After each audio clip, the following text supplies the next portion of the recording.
আমার কথা শোনার জন্য আবারও আপনাদের ধন্যবাদ। ভারত এবার ফারাক্কার বাঁধ খুলে দিয়েছে, 109টি গেট খুলে দিয়েছে।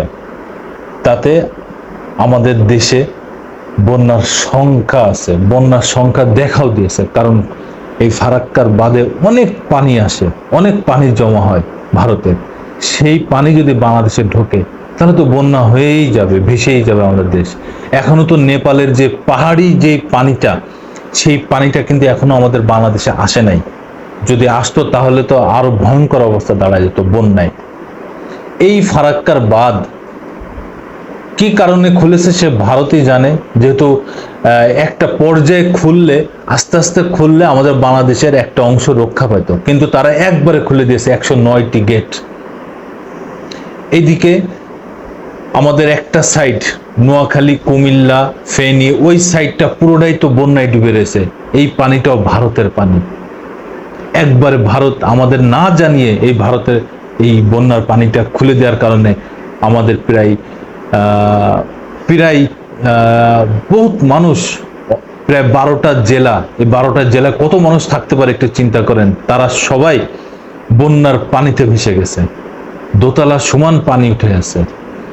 কি মানে আহাজারি, কি কষ্ট সে বন্যার পানিতে।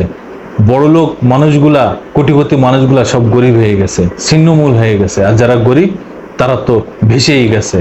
এত ভয়ঙ্কর ভাবে এই পানি ছাড়া হয়েছে আমাদের। এরপরে আবার ঠিক ফারাক্কার বাঁধটা খুলে দেওয়া হলো।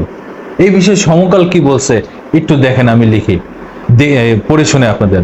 ভারতের বিহার ও ঝাড়খণ্ডে বন্যার জেরে ফারাক্কা ব্যারেজের 109টি গেট খুলে দিয়েছে ভারত। সোমবার এই গেট খুলে দেওয়া হয়। এতে একদিনে বাংলাদেশে ঢুকবে 11 লাখ কিউসেক পানি। এই গেট খুলে দেওয়ায় দেশের রাজশাহী, চাঁপাইনবাবগঞ্জ, পাবনা, সিরাজগঞ্জ, কুষ্টিয়া, রাজবাড়ী ও মানিকগঞ্জ সহ আশপাশের জেলাগুলো প্লাবিত হবে বলে আশঙ্কা করা হচ্ছে। নদ নদী বিষয়ক গবেষণা প্রতিষ্ঠান বিভার আইন পিপলের পরিচালক এম আনোয়ার হোসেন সমকালকে বলেন, ফারাক্কার গেট খুলে দেওয়ার খবরটি আমাদের জন্য বিপজ্জনক। এর ফলে দেশের রাজশাহী, চাঁপাইনবাবগঞ্জ, পাবনা, সিরাজগঞ্জ, কুষ্টিয়া, রাজবাড়ী, মানিকগঞ্জ সহ আশেপাশের জেলাগুলো প্লাবিত হবে বলে তিনি আশঙ্কা করছেন। সোমবার ব্যারেজ কর্তৃপক্ষ জানায়, প্রতিবেশী দুই রাজ্যের বন্যার জেরে পানির চাপ বেড়েছে। তবে স্বস্তির বিষয়, এখনো নেপাল থেকে পাহাড়ি ঢল নামে নাই।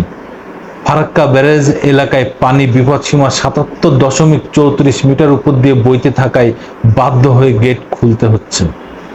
সেক্ষেত্রে ফিডার ক্যানেলেও পানির পরিমাণ বাড়ানো হয়েছে। ফারাক্কা ব্যারেজের জেনারেল ম্যানেজার আর দেশ পান্ডে বলেন, ফারাক্কা ব্যারেজ কর্তৃপক্ষ সবসময় অ্যালার্ট রয়েছে, প্রতি মুহূর্তে নজর রাখা হচ্ছে। খুব কম সময়ের মধ্যে যেভাবে পানির চাপ তৈরি হয়েছে তাতে 109 গেটের সব কটি খুলে না দিলে ব্যারেজের উপর বড় চাপ তৈরি হচ্ছিল, বড় ক্ষতি হয়ে যেতে পারত। আপাতত ফিডার ক্যানেলে 40,000 কিউসেক ও ডাউন স্ট্রিমে 11 লাখ কিউসেক পানি ছাড়া হয়েছে। আমরা তো এই পানি চাই না রে ভাই, এই পানি কেন তোমরা ছাড়বা? তোমাদের কি সমস্যা রে ভাই? আমরা এতদিন ধরে তিস্তার পানি চাচ্ছি, তাতে তোমাদের কোনো খবর নেই। তোমরা দিবানা দিবানা দিবানা, হ্যাঁ, কত বছর ধরে তিস্তার পানি আমাদের দরকার, আর তোমরা সেই পানি আটকে রাখছো, সেই পানি তোমরা দাও না। আর বাংলাদেশ থেকে তোমরা কত কিছু মাগনা নিয়ে যাচ্ছ, তোমাদের তাতে ভরেও না, হয়ও না, অথচ তিস্তার পানি তোমরা দিবা না। এইদিকে এই তোমরা আমাদের একটা দেশের একটা সাইড পুরো বন্যার পানিতে ডুবে রয়েছে তোমাদের পানিতে। আবার এদিকে ফারাক্কার ব্যারেজ খুলে দিয়েছো, 109টা গেট, সেই পানিও আবার বাংলাদেশে ঢুকতেছে। তাহলে তোমরা কি আমাদের ভালো চাও? তোমরা আমাদের কোন দিকটা ভালো চাও রে ভাই? হ্যাঁ, তোমরা আমাদের না জানায় কেন তোমরা এই গেটগুলো খুলে দিচ্ছ? এইভাবে বন্যার পানিতে আমাদের এই একটা অঞ্চল এইভাবে ভেসে যাবে নাকি? অন্তর্বর্তীকালীন সরকারের প্রধান উপদেষ্টা ডক্টর মোহাম্মদ ইউনূসের নেতৃত্বে যেই সফল সরকার গঠন হয়েছে, তাদের কাছে আশা ভারতের কাছে যেন এই কৈফিয়তটা চায়, কেন তারা না বলে না কয়ে এইভাবে পানি ছেড়ে দিচ্ছে, আমাদের দেশের ক্ষতি হচ্ছে, এটা তাদের কাছে কৈফিয়ত চাওয়া উচিত। এবং ডক্টর মোহাম্মদ ইউনূস সে সফল কারিগর, তিনি ভালো বুঝবেন কোনটা ভালো কোনটা খারাপ। আমরা তার পাশে আছি, তাকে সহযোগিতা করব সব সময়, সব রকম ভাবে। ধন্যবাদ। আমি প্রিন্স, আবার আসবো নতুন কোনো কথা নিয়ে, নতুন কোনো কাহিনী নিয়ে। সবাইকে শুভেচ্ছা।